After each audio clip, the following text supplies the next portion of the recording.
नहीं आई है, पिछले 5 सालों में नहीं आई है। क्या इससे पहले जो 5 सालों से इनकी सरकार थी उसमें आई थी? नहीं आई। और उससे पहले नहीं आई।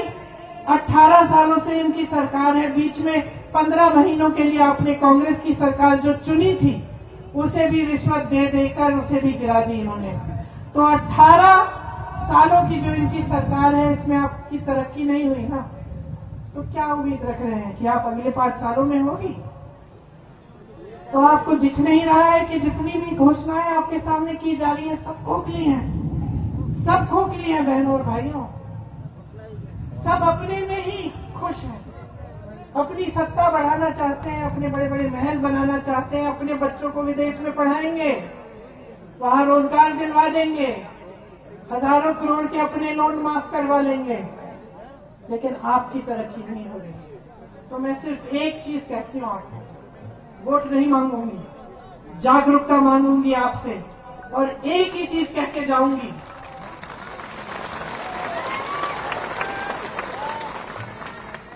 जो आपने देखा है, जो आपके साथ इस सरकार ने किया है, उसे गहराई से खुद समझो, अपनी जागरूकता बढ़ाओ और अपनी जागरूकता के आधार पर अपना वोट दो।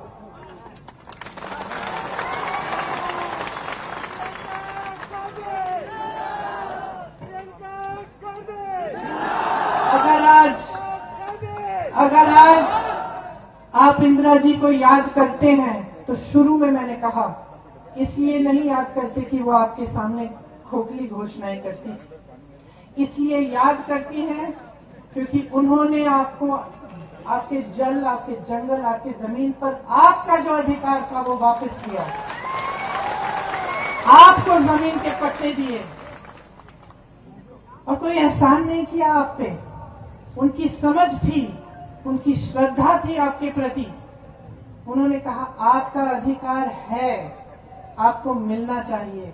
उन्होंने ये नहीं कहा कि मैं दे रही हूं, उन्होंने कहा ये आपका अधिकार है, अपने हाथों में लो।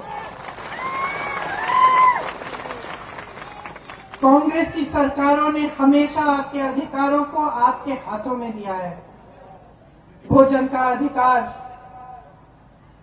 नौकरी जब आपको नहीं मिल रही थी, बाहर पलायन करना पड़ता था, तो आपको मनरेगा बना के की नीति दी। क्या थी वो? कि आपको गांव में रोजगार मिले, ये आपका अधिकार था। कांग्रेस की सरकार ने कहा कि सबका अधिकार है कि रोजगार कम से कम 100 दिन का मिलना चाहिए, इसीलिए आपको मनरेगा की नीति बना के दी, इन्होंने कमजोर की। तो जो आपका अधिकार है वो आप समझिए, कौन सी सरकार आपका अधिकार आपके हाथों में देना चाहती है और कौन सी सरकार पुराने जमाने के राजाओं की तरह आपके सारे अधिकार लेकर अपने हाथों में सिर्फ सत्ता के लिए चाहती है। आप समझिए, जब आप गहराई से सोचेंगे और समझेंगे तो मैं जानती हूं कि आपका वोट सिर्फ और सिर्फ कांग्रेस पार्टी को जाएगा, क्योंकि हमारे दिलों में आपके लिए श्रद्धा है। हम जानते हैं कि आपने हमें बनाया है, हम जानते हैं कि इस मंच पे बैठा हर एक नेता यहां नहीं खड़ा होता अगर आपने नहीं खड़ा किया होता। लेकिन अफसोस की बात यह है कि चुनाव के समय आज की जो राजनीति है वो आपका ध्यान भटका रही है। चुनाव आता है, अचानक धर्म की बातें शुरू, जाति की बातें शुरू, अजीब अजीब सी फिजूल की बातें शुरू, खोखली घोषणाएं शुरू, काम की बातें नहीं हो रही हैं। तो आपको जवाबदेह बनाना पड़ेगा नेताओं को। समझ रहे हैं मेरी बात?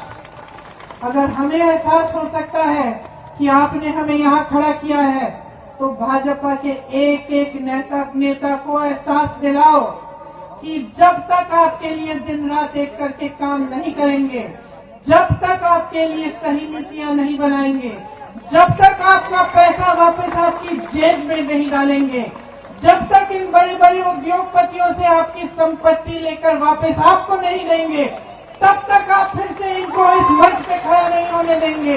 आपका वोट आपका है, कीमती वोट है। नमस्कार, मैं हूं मानक गुप्ता।